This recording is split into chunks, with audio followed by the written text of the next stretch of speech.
Teachers and children at a kindergarten in PeaceTrees Friendship Village today received important guests. The guests are members of PeaceTrees Vietnam who have helped mobilize funds to turn a heavily UXO-contaminated area into a village over 8 years ago. This used to be the former U.S. Marine Combat Base, an area which was once a fiery battleground in wartime. Among those guests, this comeback surprises many. David Hansen, who fought in Guangxi in 1970. I am very moved by this friendship village. I believe that what this group has done is very important to Americans and to Vietnamese. I think it's important to me personally to be part of a group like this because I think we are doing some good. The war, there was very bad things associated with the war. And to help in this way is helpful to me personally, and I hope to the people here. There are currently 100 homes for 650 residents in the village, along with a kindergarten, community hall, roads and water supplies. For some families, this is the first time since the war they have had their own home. Khi mà được cái sinh hòa bình, tạo điều kiện cho là gia đình chúng tôi là không có nhà ở, giờ và xây cho gia đình chúng tôi được cái ngôi nhà và có nơi ăn chỗ ở, cho nên từ đó thì có cái chỗ ở rồi cho nên cái kinh tế gia đình càng ngày càng phát triển. Quảng Trị is one of the 6 most UXO-contaminated provinces in Vietnam, according to an official report from the Ministry of Defense in late 2009.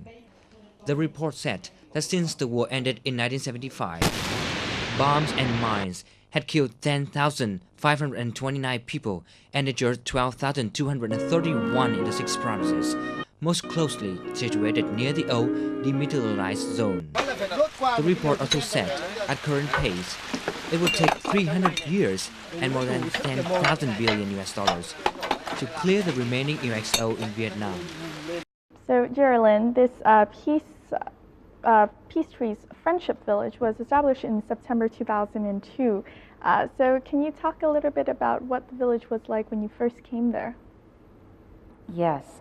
When we first came to Dong Ha in 1996 for our first tree planting, after the first landmine clearance had been safely conducted, the land had been plowed and the holes were dug for the trees to be planted. We brought 42 volunteers from around the world to plant trees. 42? From 7 countries.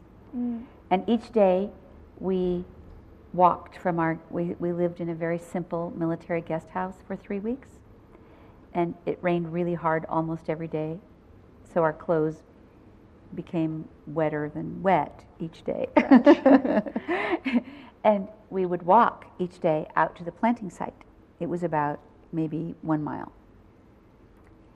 And on the way, we went past an area where there were very simple homes, just tiny, tiny little homes on the kind of a perimeter of an area. There was no electricity or running water. And we just noticed that. And we went on with our tree planting and planted our 2,000 trees of our first tree planting. And about a year later, we came back with another delegation to plant more trees. And we had just finished our morning planting. We'd gone in the guest house for lunch, and we heard a horrible explosion, just huge explosion. And we went running out and down a lane right near the guest house, right near the area where we walk. And there were 2 little boys on the ground who'd been very seriously injured from an M79 shell. We learned that one of them had seen it, picked it up, threw it, and they were both injured very badly. And what was most shocking was to see and experience not only the pain of the villagers, the Vietnamese people standing around this, but the sadness in their eyes, the heartbreak in their eyes of another child, another child. And one of the parents scooped up one of the boys and put a bowl over his abdomen, like a bowl over his abdomen and on the back of the motorbike, and they held him like this to get him to a hospital because there were hospitals a long ways away. And we spent the next few days talking about this tragedy and talking with Mr. Kwong, Mr. Nguyen-Duc Kwong, of the Foreign Relations Department in Quang Tri.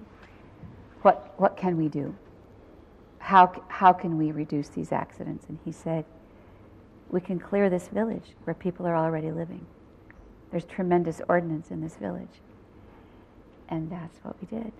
So we raised money and had a large grant to clear 40 acres of that land.